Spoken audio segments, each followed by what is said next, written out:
اعوذ باللہ من الشیطان الرجیم بسم اللہ الرحمن الرحیم الحمد لأہلہ والصلاۃ علی اہلہا۔ السلام علیکم ورحمۃ اللہ وبرکاتہ۔ آؤ کتاب پڑھیں، آپ سب کا اس پروگرام میں استقبال خیر مقدم ہے۔ ہم آپ کی خدمت میں آؤ کتاب پڑھیں پروگرام میں صحیفہ کربلا کو پڑھ کے سنا رہے ہیں، پیش کر رہے ہیں، اور ہماری گزارش ہے آپ سے کہ اس پروگرام کو زیادہ سے زیادہ جوانوں تک پہنچائے تاکہ وہ تاریخ کی حقیقتوں کو سمجھے اور سمجھ میں آئے کہ کس طریقے سے اتنا بڑا رونما ہونے والا حادثہ کربلا، واقعہ کربلا کس کن حالتوں سے اور کیسی کیسی سیاستوں سے دوچار ہوا ہے۔ اس لیے کہ تاریخ انسان کو بہت زیادہ ہوشیار بناتی ہے، اور جب انسان کو کتابوں سے شغف یا محبت ہو جاتی ہے اور کتابوں کے پڑھنے کا عادی ہو جاتا ہے تو کتابیں انسان کو بہت سی حقیقت سامنے پیش کر دیتی ہے۔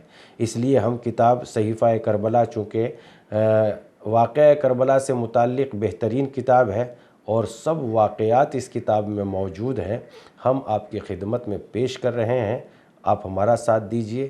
اس سے پہلے ہماری گفتگو جو آپ کی خدمت میں پیش کی گئی ہے وہ 92 صفحے سے لے کے 103 صفحے تک ہماری گفتگو آپ کی خدمت میں پیش کر دی گئی تھی، جس میں ہم نے تھوڑا سا پس منظر آپ کی خدمت میں پھر دوبارہ پیش کر دیتے ہیں کہ جس میں ہم نے آپ کی خدمت میں بتایا تھا کہ امام حسین ابھی مکے میں ٹھہرے ہوئے ہیں اور مکے میں بہت سے خطوط کوفہ والوں کے آئے جن کا مضمون یہ تھا کہ ہمارے پاس امام نہیں ہے۔ امام نے جناب مسلم ابن عقیل کو ان کے خطوط کے جواب میں بھیج دیا تھا اور جناب مسلم کے ہاتھوں پر کوفیوں نے بیعت کی۔ اس میں کچھ شرطیں تھیں۔ پہلی شرط یہ تھی کہ لوگوں کو کتاب خدا اور سنت رسول کی طرف دعوت دیں گے، دوسری ظالموں سے جنگ کریں گے، مستضعفین سے دفاع کریں گے اور معاشرے کے محروم لوگوں کی دستگیری کریں گے، مال غنیمت مسلمانوں کے درمیان مساوی طور پر تقسیم کیا جائے گا، حقدار تک پہنچایا جائے گا، اہل بیت کی مدد کی جائے گی، صلح پسند افراد سے صلح اور زیادتی کرنے والوں سے زیادتی کریں گے۔ جناب مسلم کی ان بیعت پر لوگوں کا بیعت کرنا اور جناب مسلم کا کوفے میں آنا، یہاں تک کہ حالات آپ کی خدمت میں پیش کر دیے گئے تھے۔ آج ہماری گفتگو انشاءاللہ آپ کی خدمت میں صفحہ نمبر 103 سے صفحہ نمبر 114 تک پیش کی جائے گی۔ آپ اس سلسلے میں دیکھیے کہ کیسے کیسے حالات رونما ہوئے، کس کو برخاست کیا گیا، کس کو بھیجا گیا، کس کو رکھا گیا، کس کو قتل کیا گیا، اور کس طریقے کی سیاست اور حالات جو ہے رونما ہوئے۔ آئیے بسم اللہ کرتے ہیں۔ جب مسلم ابن عقیل کوفہ میں پہنچ گئے تو اس وقت جو ہے نعمان بن بشیر کوفے کا حاکم تھا۔ گفتگو یہاں سے آج شروع ہوتی ہے۔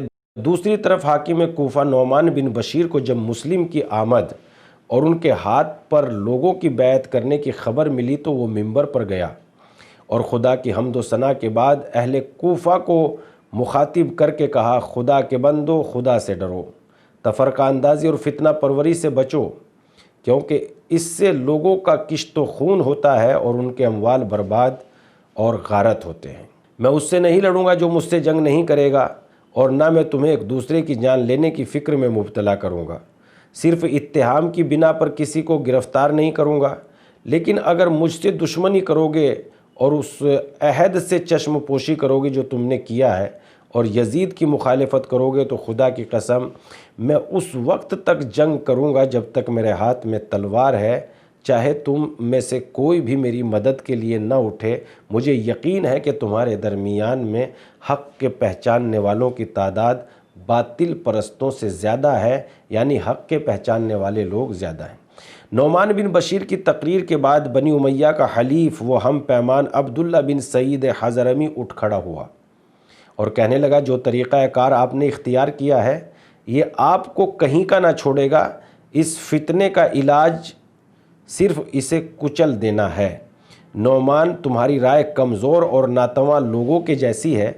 حاکم کوفہ عبداللہ بن سعید حضرمی کی باتوں سے غیظ میں آ گیا اور کہا، اگر میں خدا کی اطاعت میں رہتے ہوئے کمزور شمار کیا جاؤں تو یہ میرے لیے خدا کی نافرمانی کی حالت میں بے عزت شمار ہونے سے بہتر ہے، اور یہ کہہ کر ممبر سے اتر گیا۔ عبداللہ ابن مسلم جو عموی حکومت کا نمک خوار تھا، سب سے پہلے اس نے یزید کو خط لکھا اور کوفے میں امام حسین کے نمائندے مسلم بن عقیل کی آمد اور ان کے ہاتھوں پر اکثر لوگوں کی بیعت کرنے کی خبر دی اور تشویش کا اظہار کرتے ہوئے لکھا، اگر کوفے پر اپنی حکومت برقرار رکھنا چاہتے ہو تو کسی عزم بالجزم آدمی کو بھیجیے تاکہ آپ کے فرمان کے مطابق عمل کرے اور آپ کے دشمنوں سے اس طرح نپٹے جس طرح آپ خود نپٹتے۔ نعمان بن بشیر ایک بزدل اور کاہل آدمی ہے، یا پھر بزدلی اور سستی کا اظہار کر رہا ہے، وہ گورنری کے لائق نہیں ہے۔ اس کے بعد عبداللہ بن مسلم اور حکومت کے تمام وظیفہ خوار افراد جیسے عمارہ بن ولید، عمر بن سعد بن ابی وقاص نے یزید کو اسی مضمون کے خط لکھے۔ جب یزید کو یہ خط ملے تو اس نے اپنے باپ کے وفادار غلام سرجون کو بلایا اور اس کے سامنے کوفہ میں مسلم بن عقیل کی آمد اور ان کے ہاتھوں پر اہل کوفہ کی بیعت اور نعمان بن بشیر کی کاہلی کا ذکر کیا۔ کوفے کے نئے گورنر کو کس کو چنا جائے، کس کا انتخاب کیا جائے، اس سلسلے میں رائے طلب کی۔ سرجون حاکم شام کا غلام یہ جانتا تھا کہ یزید عبید اللہ بن زیاد سے بدظن ہے، لہذا اس نے موقع کا فائدہ اٹھاتے ہوئے کہا کہ اگر یہاں اس وقت آپ کے والد کوئی فرمان جاری کرتے تو آپ اس کو قبول کرتے یا نہیں کرتے؟ یزید نے کہا کہ بالکل، اور سرجون جو غلام امیر شام تھا وہ اتنا ہوشیار تھا کہ اس نے پہلے ہی امیر شام سے یہ خط لکھوا لیا تھا، یعنی کوفہ اور بصرے کی گورنری عبید اللہ ابن زیاد کے نام سرجون نے تحریر کر لی تھی۔ جیسے ہی یزید سے یہ اقرار لے لیا کہ وہ اپنے والد کی بات ضرور تسلیم کرتے، تو اس نے ویسے ہی وہ لکھا ہوا خط نکالا، تحریر نکالی، جس میں لکھا ہوا تھا کہ کوفہ کی گورنری اور بصرہ کی گورنری عبداللہ ابن زیاد کے نام لکھی ہوئی تھی۔ نکال کر یزید کو دکھایا۔ یزید نے سرجون کا مشورہ قبول کر لیا اور کوفے کی حکومت کا پروانہ عبداللہ ابن زیاد کو، جو کہ اس وقت بصرے کا حاکم تھا، کے نام لکھا اور پروانہ حکومت سے پیوستہ خط مسلم بن عمرو باہلی کے ذریعے عبید اللہ بن زیاد کے پاس بھیج دیا۔ یزید کا خط عبید اللہ ابن زیاد کے نام۔ عبید اللہ ابن زیاد کے نام یزید نے جو خط لکھا اس کا مضمون یہ تھا کہ بعض لوگ ایسے ہوتے ہیں کہ ایک روز ان کی مدح و ستائش ہوتی ہے اور دوسرے دن ان پر نفرین اور لعنت ہوتی ہے۔ بہت سی ناپسند چیزیں دل پسند بن جاتی ہیں۔ تم جس منصب و مقام پر ہو اس کے لیے شائستہ ہو۔ عرب شاعر کے بقول تم بہت بلند ہوئے، بادلوں سے بھی اوپر پہنچ گئے، مسند آفتاب کے علاوہ تمہاری شایان نشان کوئی جگہ نہیں ہے۔ یہ وہ لفظ ہیں جو یزید نے عبید اللہ ابن زیاد کے لیے تحریر کیے۔ اس خط میں اسے حکم دیا کہ جلدی سے جلدی کوفہ پہنچو اور مسلم بن عقیل کو گرفتار کر کے قتل کر دو یا شہر بدر کر دو۔ عبید اللہ ابن زیاد کی تقریر۔ عبید اللہ ابن زیاد جب بصرہ میں یزید کا خط ملا تو اس نے امام حسین کے اس قاصد کو قتل کرنے کا حکم دیا جو بصرہ میں امام حسین علیہ السلام کے خطوط لے کے ان لوگوں کے نام پہنچے تھے جو بصرہ کے ذمہ دار لوگ تھے۔ اس کے بعد شہر کی مسجد میں ممبر پر گیا اور کہا کہ یزید نے مجھے کوفہ کا گورنر مقرر کیا ہے اور میں کل کوفہ چلا جاؤں گا۔ خدا کی قسم سختیاں میرے پاس بھی نہیں آ سکیں گی اور زمانے کے حوادث مجھے متزلزل نہیں کر سکیں گے۔ جو مجھ سے دشمنی کرتا ہے میں اس سے خصومت رکھتا ہوں، اور جو مجھ سے جنگ کرے گا میں بھی اس سے جنگ کروں گا اور اسے موت کے گھاٹ اتار دوں گا۔ میں نے اپنی عدم موجودگی میں بصرہ کا حاکم اپنے بھائی عثمان بن زیاد کو مقرر کیا اور اس کی مخالفت نہ کرنا۔ خدا کی قسم میں مخالفوں کو قتل کرنے میں بے باک ہوں۔ قریب والوں کو دور والوں کو جیسی سزا دیتا ہوں میرے ساتھ صحیح طرح پیش آؤ، میری مخالفت نہ کرنا۔ کوفے کی سمت عبید اللہ بن زیاد کی روانگی۔ عبید اللہ بن زیاد مسلم بن عمرو باہلی، منذر بن جارود، شریک بن آور حارسی، عبداللہ بن حارث بن نوفل اور اہل بصرہ میں سے 500 لوگوں کے ساتھ تیزی کے ساتھ کوفے کی طرف چلنے لگا۔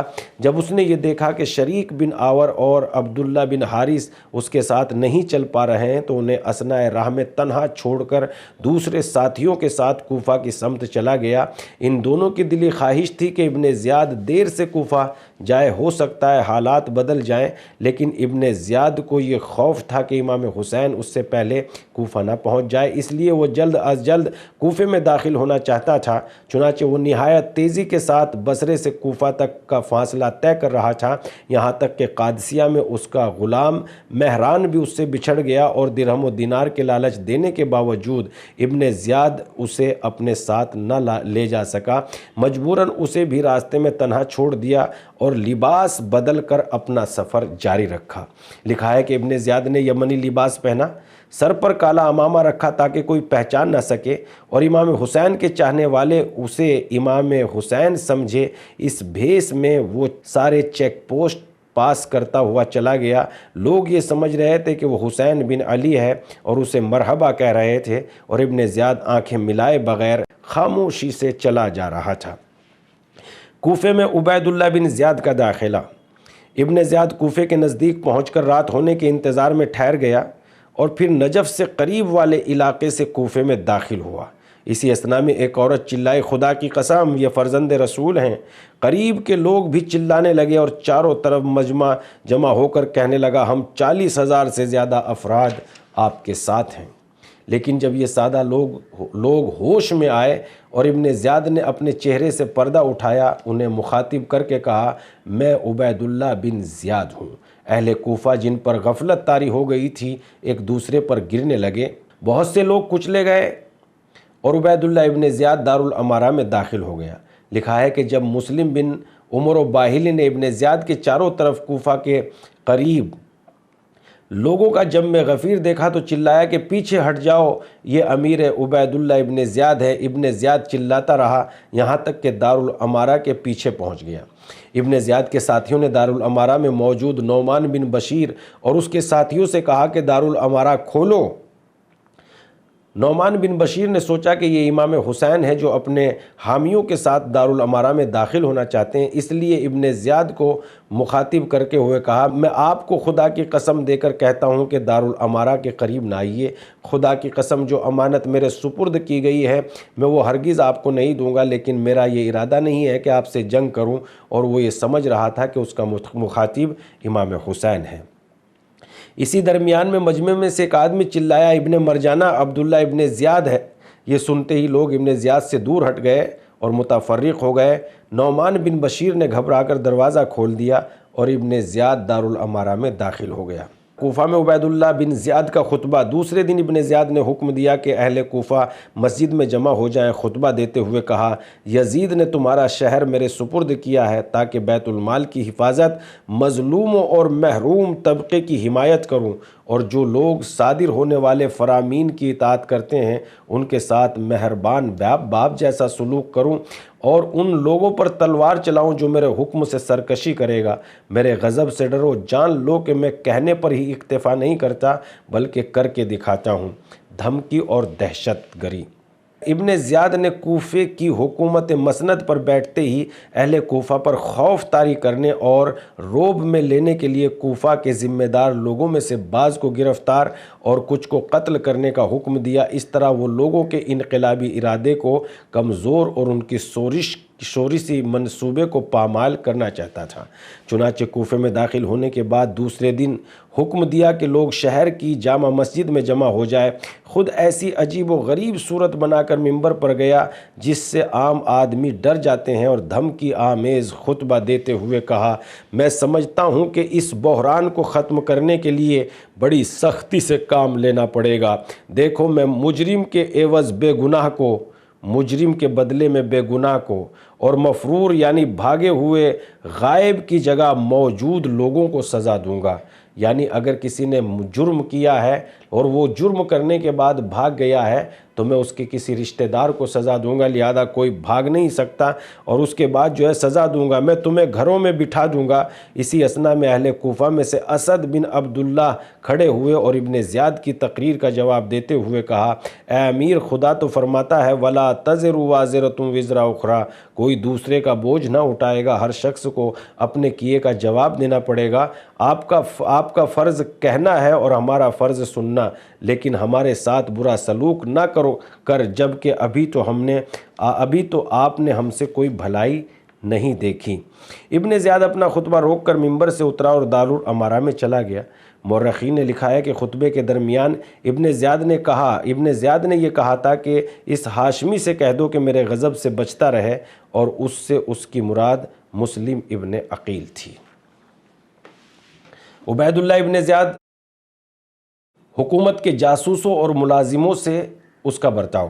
عبید اللہ ابن زیاد نے حکومت کے جاسوس اور بادشاہ تک قبیلوں کی رپورٹ پہنچانے والوں پر سختی کرنا شروع کر دی، اور ان سے کہا کہ شہر میں داخل ہونے والے اجنبیوں، یزید کی حکومت کے خلاف یا اس کی خلافت کی حقانیت میں شک کرنے والوں، مخالف اور تفرقہ انگیزی کرنے والوں کے نام کے ساتھ رپورٹ پیش کرو، اور اگر کسی نے اس کے خلاف عمل کیا تو وقت پر ضروری رپورٹ نہ دی اور یزید کے دشمنوں کی نشاندہی نہ کی تو بیت المال سے اس کا وظیفہ ہی بند نہیں ہوگا، بلکہ اس کا خون، مال، عزت و آبرو سب کو مباح سمجھا جائے گا، اور اسے اس کے گھر کے سامنے پھانسی دے دی جائے گی اور اسے زاراہ میں جلا وطن کر دیا جائے گا۔ ہانی کے گھر۔ جب کوفے میں عبید اللہ ابن زیاد کی آمد جامع مسجد میں جاسوس سے اس کی گفتگو کی اطلاع مسلم بن عقیل کو ہوئی تو آپ مختار کے گھر سے ہانی بن عروہ کے گھر منتقل ہو گئے۔ امام حسین کا اتباع کرنے والے آپ سے ملاقات کے لیے ہانی کے گھر آنے لگے اور ایک دوسرے سے اس بات کی تاکید کرنے لگے کہ غیروں سے اس بات کو پوشیدہ رکھیں۔ ایک جگہ سے دوسری جگہ منتقل ہونے کی وجہ مسلم کی قیام گاہ کا مخفی رکھنا تھا، کیونکہ انہیں یہ خوف تھا کہ کہیں ایسا نہ ہو کہ اپنے منصوبے کو عملی جامہ پہنانے سے قبل ہی گرفتار نہ کر لیے جائیں۔ لکھا ہے کہ جب مسلم بن عقیل ہانی ابن عروہ کے گھر منتقل ہو گئے اور بیعت کرنے والوں کی تعداد 25,000 ہو گئی تو آپ نے خروج و انقلاب کا ارادہ کیا، لیکن ہانی نے کہا کہ اس کام میں عجلت سے کام نہ لیجیے۔ کوفہ میں شریک ابن آور کی آمد۔ شریک ابن آمد وہی انسان ہے جو راستے میں عبید اللہ ابن زیاد کے ساتھ سفر میں رہ گیا تھا۔ پہلے بھی ہم بیان کر چکے ہیں کہ شریک ابن آور بصرہ سے کوفہ والے سفر میں ابن زیاد کے ساتھ تھے۔ اثناء سفر میں راستہ چلنے سے معذور ہو گئے تھے۔ ان کا خیال تھا کہ ابن زیاد انہیں راستے میں تنہا نہیں چھوڑے گا اور اس طرح ابن زیاد کے کوفہ پہنچنے میں تاخیر ہو جائے گی۔ جب شریک کوفہ پہنچے اور وہاں کے حالات سے مطلع ہوئے تو ہانی ابن عروہ کے گھر گئے اور وہیں قیام پذیر ہو گئے۔ ہانی کو اس بات کی ترغیب دلانے لگے کہ مسلم کے دستورات پر عمل کرنے میں کوتاہی نہ کی جائے اور کارروائی کے اسباب فراہم کیے جائے۔ ہانی اور شریک کی عیادت۔ جب ہانی بن عروہ بیمار ہو گئے تو عبید اللہ ابن زیاد آپ کی عیادت کے لیے اس موقع پر عمارہ بن عبد السلولی نے ہانی سے کہا کہ ایک مقصد اموی حکومت کے گماشتے کو راستے سے ہٹانا ہے اور اسے خدائے متعال نے ہمارے لیے موقع فراہم کر دیا ہے۔ شکار اپنے پیروں سے چل کر قربان گاہ میں آ گیا ہے۔ ہم اس کا قصہ پاک کر کے یزید کی حکومت پر کاری ضرب لگانا چاہتے ہیں۔ ہانی اخلاقی اصول کے پابند تھے۔ انہوں نے کہا مجھے پسند نہیں ہے کہ وہ میرے گھر میں قتل ہو جائیں، مہمان ہیں۔ ابن زیاد کی ابن زیاد عیادت کے لیے آیا اور صحیح و سالم واپس چلا گیا۔ اس کے چند روز بعد ہی شریک ابن آور بیمار ہو گئے اور وہ بھی ہانی ہی کے گھر میں قیام پذیر تھے۔ عبید اللہ ابن زیاد اور حکومت کے دوسرے حکام ان کا احترام کرتے تھے، لہٰذا عبید اللہ نے شریک کے پاس آدمی بھیج کر یہ کہلوایا کہ آج رات کو عبید اللہ ابن زیاد عیادت کے لیے آئے گا۔ شریک نے سوچا کہ عبید اللہ ابن زیاد کو موت کے گھاٹ اتارنے کا یہ بہترین موقع ہے۔ انہوں نے مسلم ابن عقیل سے کہا آج کی رات عبید اللہ ابن زیاد میری عیادت کے لیے آئے گا۔ جب وہ گھر میں داخل ہو کر میرے بستر کے پاس بیٹھ جائیں تو آپ بے خبری میں اسے قتل کر کے دارالامارہ پر قبضہ کر لیں۔ مطمئن رہے کہ اس سلسلے میں کوئی بھی آپ کی مخالفت نہیں کرے گا، اور وہ طبیعت صحیح ہو جانے کے بعد میں بصرہ کو آپ کا طرفدار بنا دوں گا۔ شریک اور عبداللہ کے قتل کا منصوبہ۔ ابھی شریک مسلم ابن عقیل سے گفتگو ہو ہی رہی تھی کہ دق الباب ہوا۔ معلوم ہوا کہ دروازے پر امیر ہیں۔ مسلم گھر کے کسی کونے میں چھپ گئے۔ عبداللہ اس کا غلام مہران گھر کے اندر شریک کے پاس بیٹھ گئے اور اس سے مزاج پرسی کی۔ شریک نے لحظہ شماری کر رہے تھے کہ مسلم ابن عقیل پردے سے باہر آئے اور زیاد پر حملہ کر کے اسے ہلاک کر دے، لیکن ان کے انتظار سے کوئی فائدہ نہ ہوا۔ شریک غصے میں تھے، انہوں نے سر سے اپنا عمامہ اتار کر زمین پر رکھ دیا، پھر اسے سر پر رکھ لیا۔ کئی بار ایسا ہی کیا، پھر بھی مسلم آئے تو انہوں نے مسلم کو خبردار کرنے کے لیے اشعار پڑھنا شروع کر دیے اور کہا، اسے ابن زیاد کو سیراب کر دو، خواہ اس سلسلے میں میری موت ہی کیوں نہ ہو جائے۔ عبید اللہ نے، جو کہ شریک کی حرکتوں سے حیرت زدہ تھا، ہانی ابن عروہ سے کہا، گویا تمہارا چچا زاد بھائی ہذیان بک رہا ہے۔ ہانی نے کہا، شریک جس دن سے بیمار ہوئے ہیں اس دن سے ایسے ہی بولتے رہتے ہیں، نہیں سمجھتے کہ میں کیا کہہ رہا ہوں۔ شریک نے گفتگو کے دوران مسلم بن عقیل سے یہ کہا تھا کہ جب میں پانی طلب کروں تو آپ نکل کر عبید اللہ کو قتل کر دیجیے گا۔ جب شریک کی عیادت کے لیے عبید اللہ ہانی کے گھر میں داخل ہوا اور شریک کے پاس بیٹھ گیا تو مہران احتراماً عبید اللہ کے پیچھے کھڑا رہا۔ شریک نے موقع مناسب دیکھ کر کہا کہ مجھے پانی پلا دو۔ چھوٹی کنیز شریک کے لیے پانی لائی تو اس نے پردے میں چھپے ہوئے مسلم کو دیکھ لیا اور اس کا پیر پھسل گیا۔ شریک نے دوبارہ کہا، مجھے سیراب کرو۔ اس پر بھی مسلم باہر نہ آئے تو شریک نے پھر آواز دی اور کہا، افسوس ہے تم پر، مجھے سیراب کرو، اگرچہ اس میں میری جان ہی کیوں نہ چلی جائے۔ اس سے ابن زیاد کا غلام تاڑ گیا کہ کوئی سازش ہے۔ اس نے عبید اللہ کا ہاتھ دبایا اور جلدی سے اٹھا۔ شریک نے کہا، اے امیر، میں آپ کو کچھ وصیت کرنا چاہتا ہوں۔ عبید اللہ نے کہا، دوبارہ عیادت کے لیے آؤں گا۔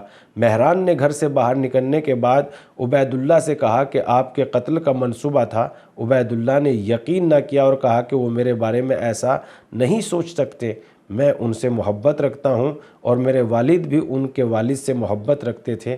غلام نے اسے یقین دلایا کہ میں جو کہہ رہا ہوں وہی حقیقت ہے، لیکن قتل نہ کرنے کی وجہ اب یہ کتاب بیان کرتی ہے۔ جب عبید اللہ ہانی کے گھر سے چلا گیا اور مسلم پردے سے باہر آئے تو شریک نے ان سے بڑے ہی افسوس کے ساتھ پوچھا کہ عبید اللہ کو کیوں قتل نہ کیا؟ جناب مسلم نے فرمایا، دو چیزوں نے مجھے قتل سے باز رکھا۔ اول یہ کہ ہانی کو یہ بات پسند نہ تھی کہ عبید اللہ ابن زیاد کو ان کے گھر میں قتل کیا جائے، اس لیے وہ مہمان کا احترام کرتے ہیں، اور دوسرے وہ حدیث جو لوگوں نے رسول اللہ صلی اللہ علیہ وآلہ وسلم سے نقل کی ہے کہ ایمان مکر و حیلے سے باز رکھتا ہے اور مومن حیلہ باز مکر باز نہیں ہوتا۔ شریک نے کہا کہ خدا کی قسم، اگر آپ اسے قتل کر دیتے تو ایک فاسق اور فاجر آدمی کو قتل کرتے۔ بعض مورخین نے نقل کیا کہ جب عبداللہ ابن زیاد ہانی ابن عروہ کے گھر سے چلا گیا تو مسلم پردے کے پیچھے سے تلوار لیے ہوئے باہر نکلے تو شریک نے پوچھا، عبید اللہ ابن زیاد کو قتل کرنے سے آپ کو کس چیز نے روکا؟ مسلم نے کہا، جب میں پردے سے باہر آیا تو اس وقت ایک عورت، شاید وہی کنیز تھی جس کے ہاتھ میں پانی کا جام تھا، قریب آئے اور کہا کہ میں آپ کو خدا کی قسم دیتی ہوں کہ عبید اللہ ابن زیاد کو ہمارے گھر میں قتل نہ کیجیے، اور یہ کہہ کر رونے لگی اور میں نے بھی تلوار رکھ دی۔ ہانی نے کہا، اس سے اسے خدا سمجھے، اس نے مجھے بھی قتل کیا اور خود کو بھی، جو میں نہیں چاہتا تھا وہی بات سامنے آ گئی۔ ناظرین، یہاں تک یعنی 114 پیج تک ہم نے آپ کے سامنے اس کتاب کو پڑھ کے سنایا ہے۔ انشاءاللہ اس سے بہت زیادہ علم میں اضافہ ہوگا، اور ان باتوں کو آپ جوانوں تک ضرور پہنچاتے رہیے، ایک دوسرے کو خبر دیجیے، تشویق دلائیے، شوق دلائیے، تاکہ ہماری قوم و ملت میں زیادہ سے زیادہ تاریخ کے مطالعے کا شوق بڑھے اور ہم تاریخی حقیقت کو سمجھیں۔ والسلام علی من اتبع الہدی۔